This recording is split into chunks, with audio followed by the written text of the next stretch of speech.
Hello, this is Jyotirmoy. We shall be discussing on New Historicism and Cultural Materialism.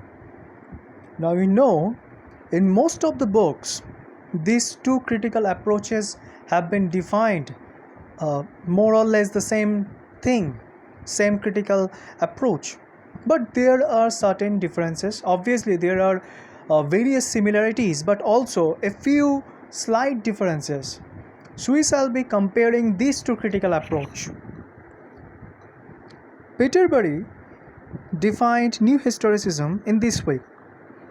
A simple definition of the New Historicism is that it is a method based on the parallel reading of literary and non-literary texts, usually of the same historical period. Now this line is very crucial. First of all, if you are trying to take a very new historical approach towards the text, then you shall be reading that text and the other non-literary and obviously literary texts. Those were produced particularly that time when this major text that you are reading has been written or performed. Suppose you were reading Macbeth, then you need to read other non-literary texts of the same time when Macbeth was first performed. Okay? Then, first you need to consider that a literary text is a historical document. And other texts are also historical documents. And together, you can form an idea of the contemporary political situations, contemporary power politics. That is what new historicists would do. So once again, let's see what Peterbury said. A simple definition of the new historicism is that it is a method based on the parallel reading of the literary and non-literary texts, usually of the same historical period. That is to say, new historicism refuses, or at least ostensibly, to privilege the literary text. Instead of a literary foreground and a historical background, it envisages and practices a mode of study in which literary and non-literary texts are given equal weight and constantly inform or interrogate each other. So that is what I had exactly said. You need to read the text, you need to read the literary text, and at the same time you need to read other non-literary texts, and together and reading all this text, you can form an idea of the contemporary political situations. Stephen Greenblatt was the one who first coined the term New Historicism. Stephen Greenblatt's introduction to the power of forms in English Renaissance, it is a very crucial essay. You should definitely read. In this particular essay, Stephen Greenblatt is saying that we need to reject the traditional monologic approach of old historicism. Now, according to Greenblatt, if you read the text, you can find that he is opposing the traditional historical approach towards the text, as if it takes history would seem a very linear narrative. The political situations would portray only one side, but this is not the fact actually. We need to look at history from a very critical angle. We shall discuss on this a bit later.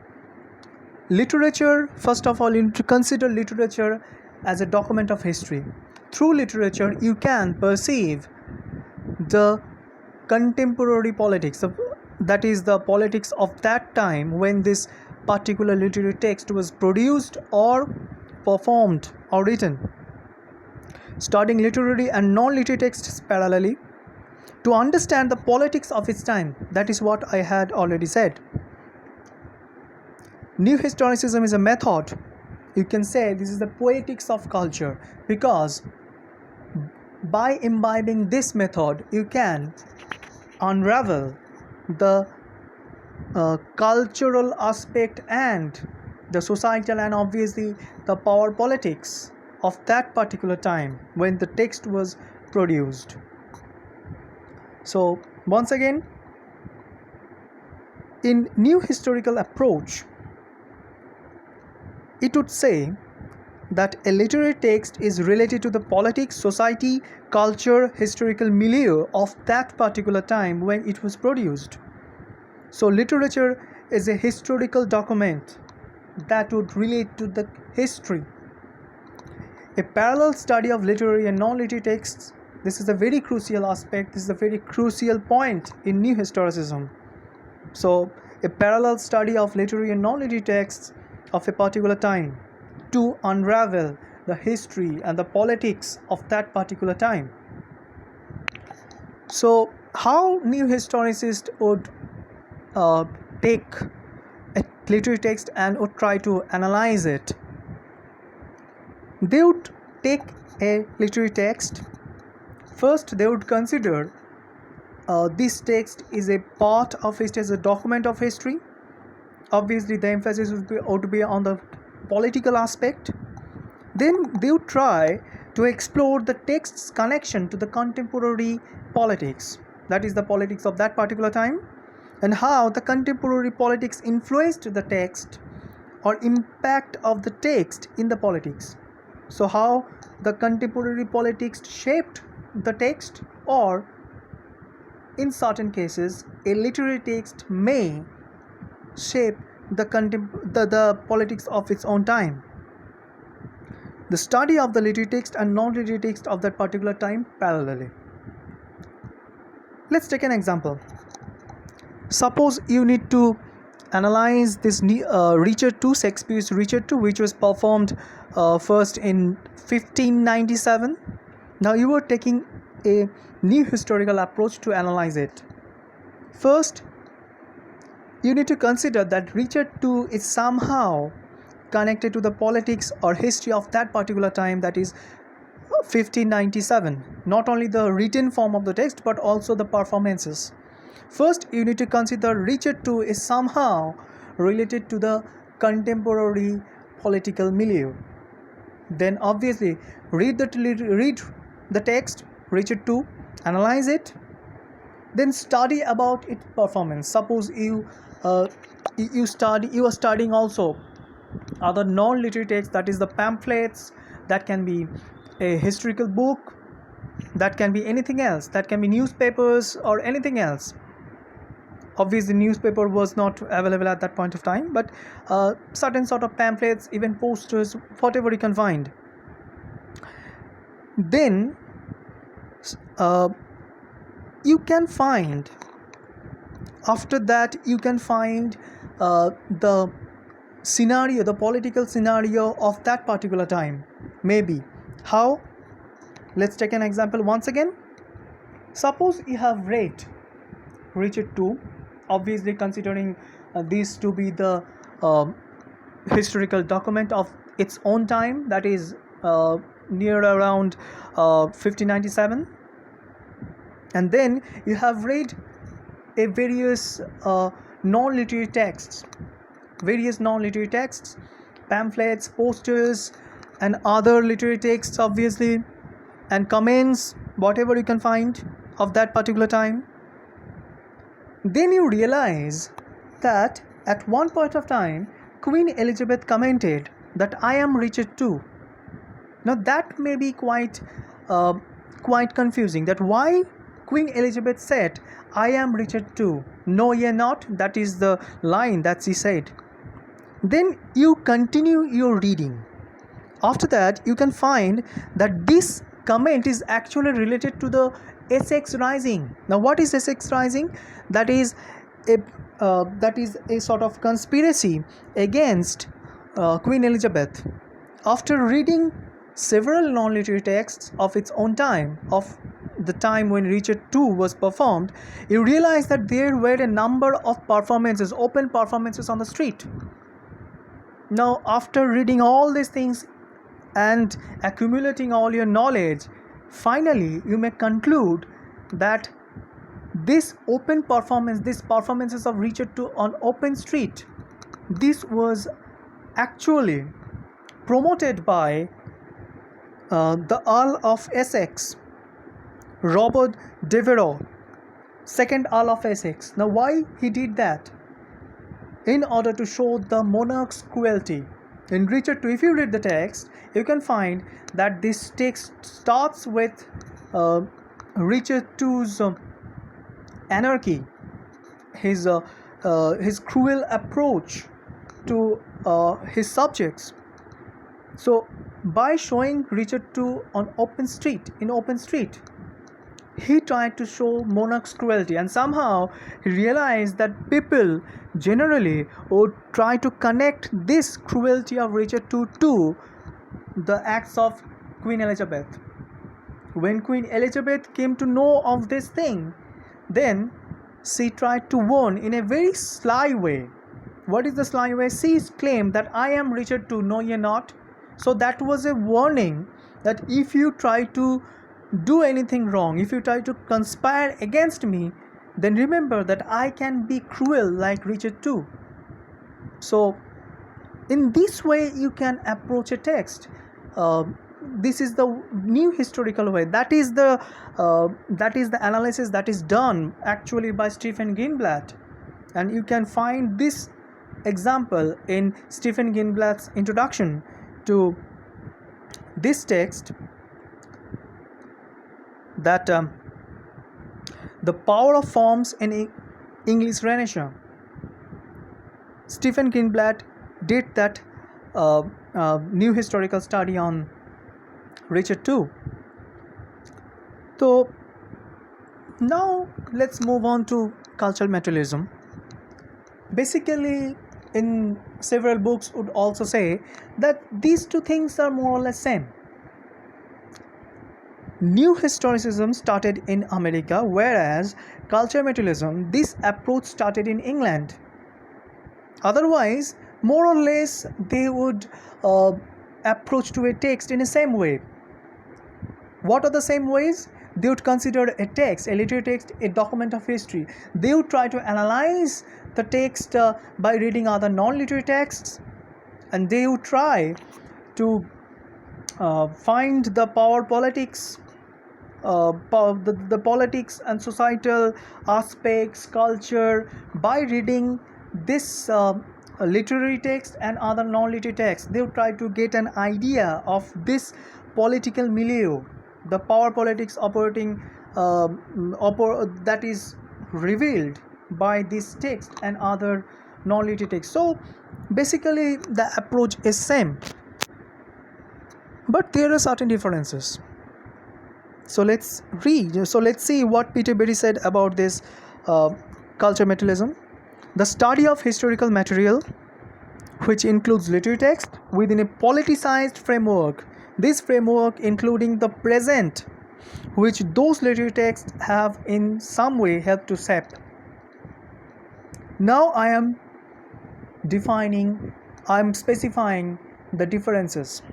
What are the differences?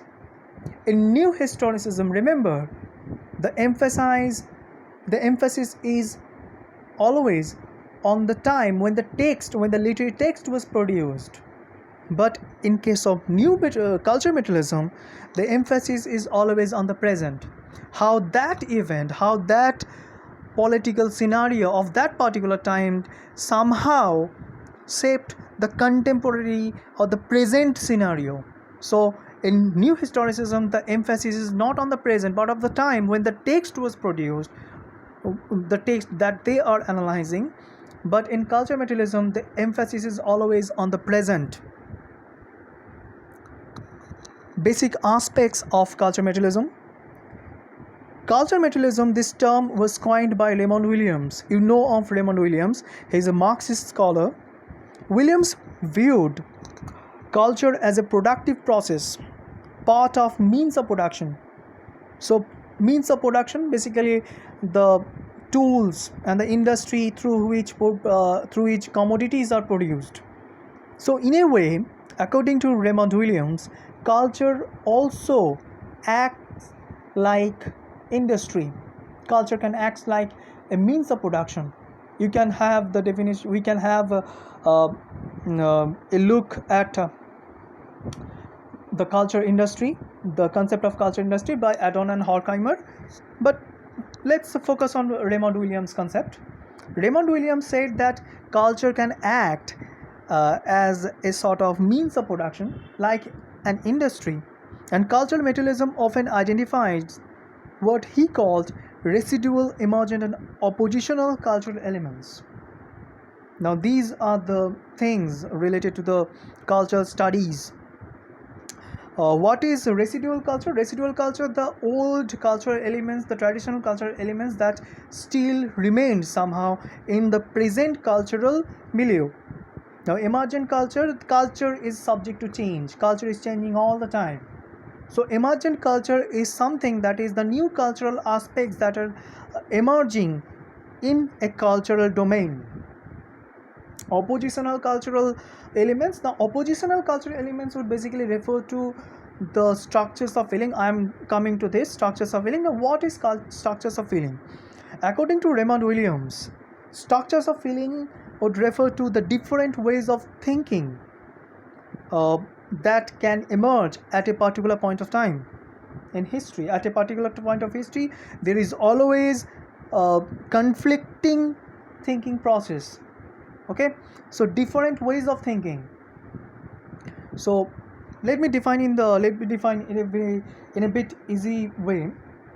Suppose government is imposing lockdown to us during this time of crisis, of pandemic, created by pandemic. Suppose government is imposing lockdown on us for our safety, but there are different opinions regarding this lockdown, the way this lockdown should be appropriated, the way it should be uplifted.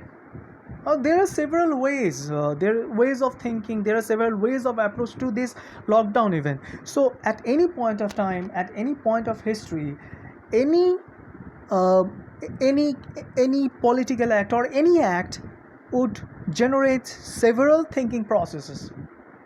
Now, these multiple ways of thinking, multiple ways of approach, this is called structures of feeling.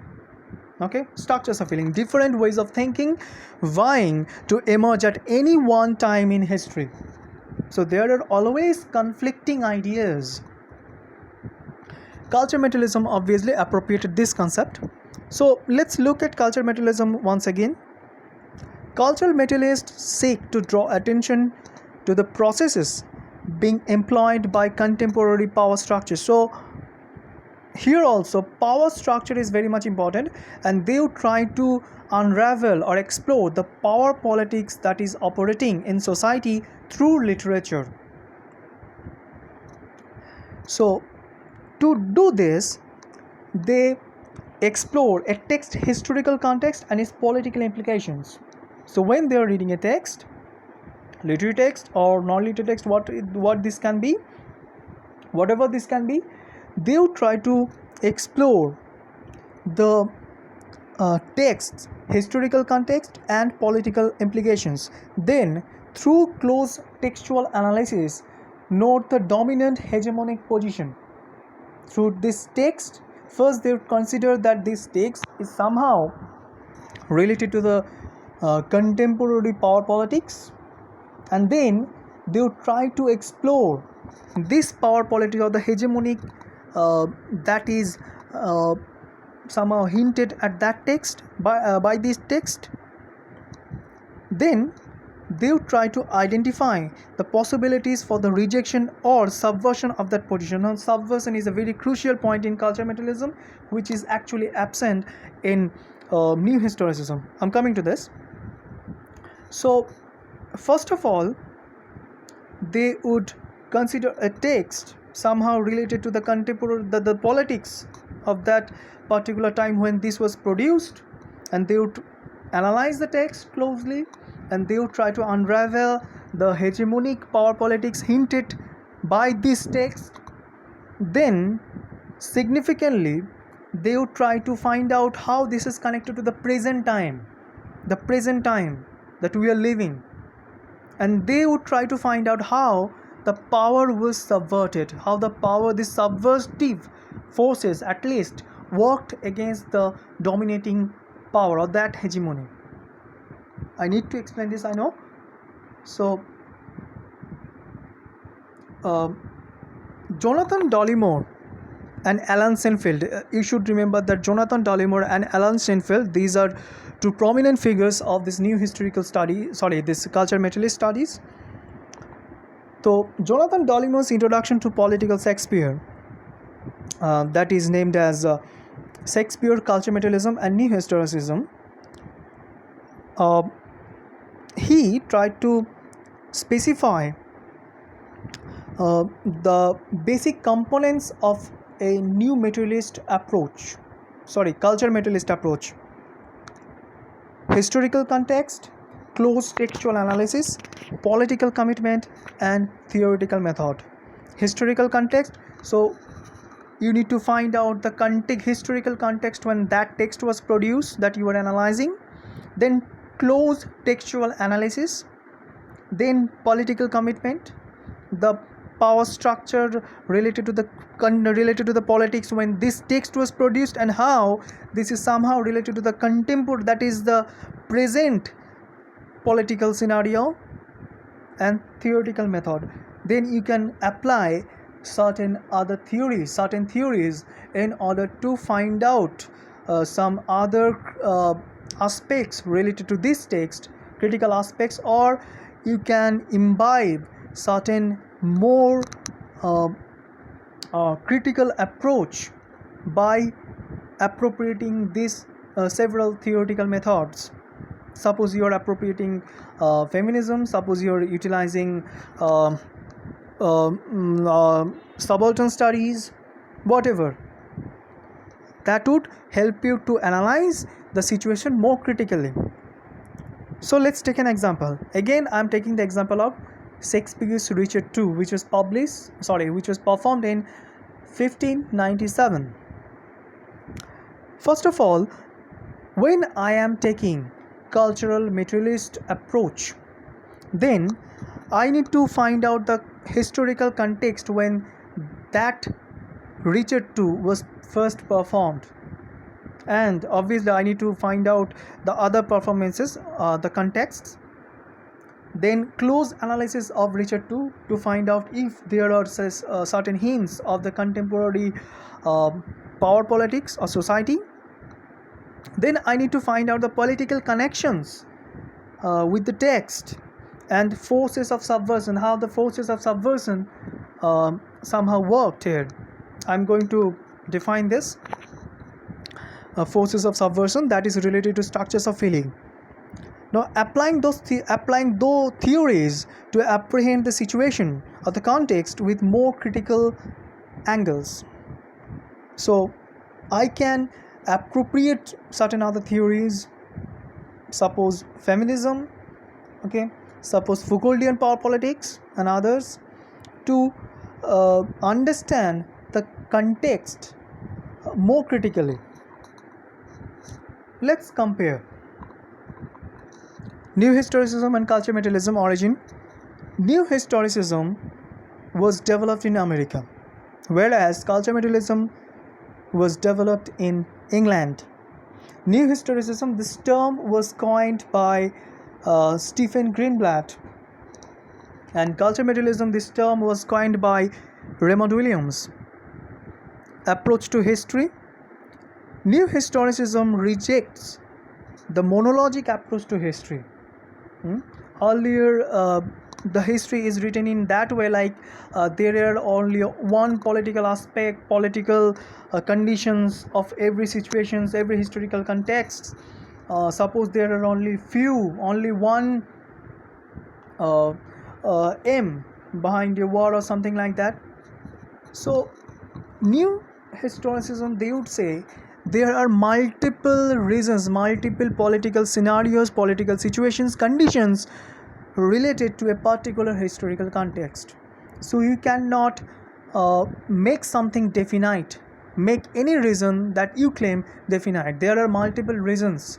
Remember Jean Derrida's concept of the absence of transferred epithet. You cannot say that is absolute. So you cannot say in case while you are imbibing new historical approach, you cannot say that behind any particular historical condition, there are only one reasons or a few political reasons. There can be multiple reasons. Okay. So new historicists would consider literature as a document of history. Same with culture materialism. They would reject the monologic approach to history. They would consider literature as a document of history once again. Approach. New historicists will look at literary work during its own time. That is the crucial difference.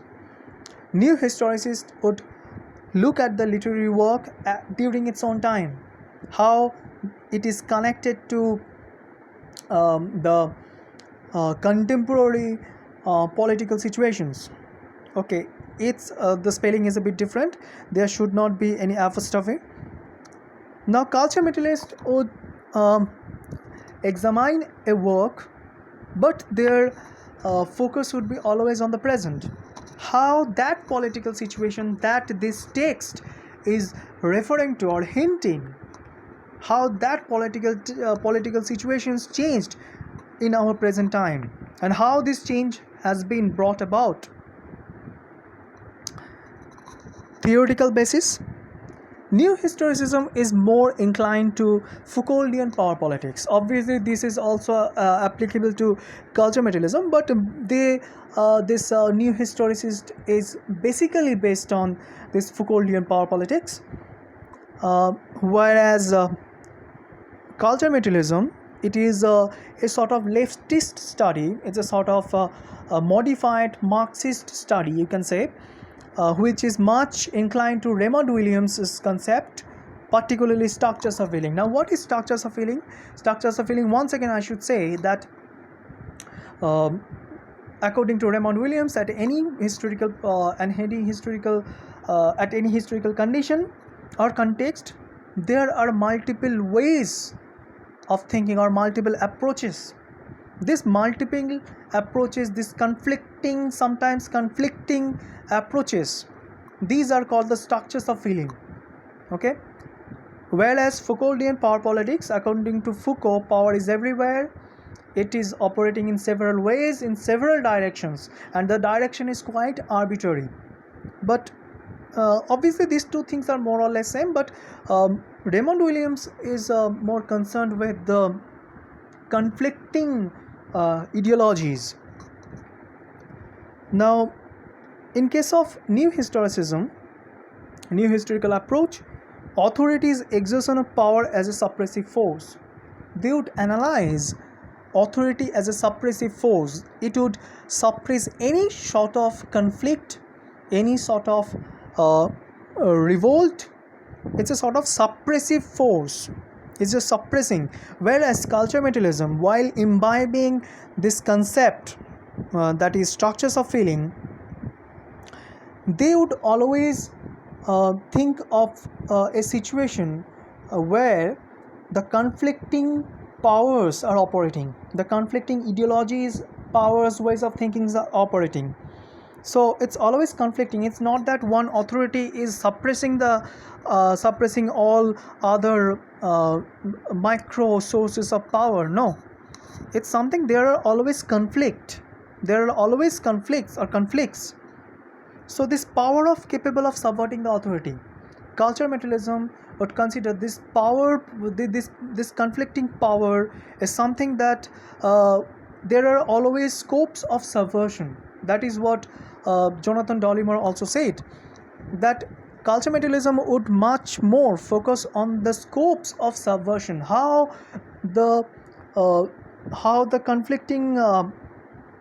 conflicting structures of feeling, how one source of power can subvert the authority.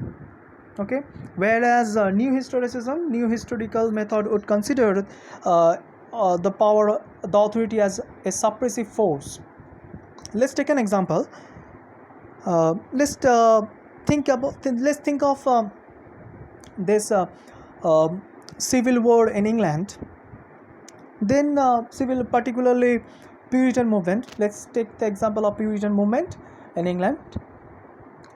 If you're imbibing new historical approach, then you cannot say define that how this power, that emerging power, was able to subvert the authority, because according to their approach, authority is always suppressing the other forces.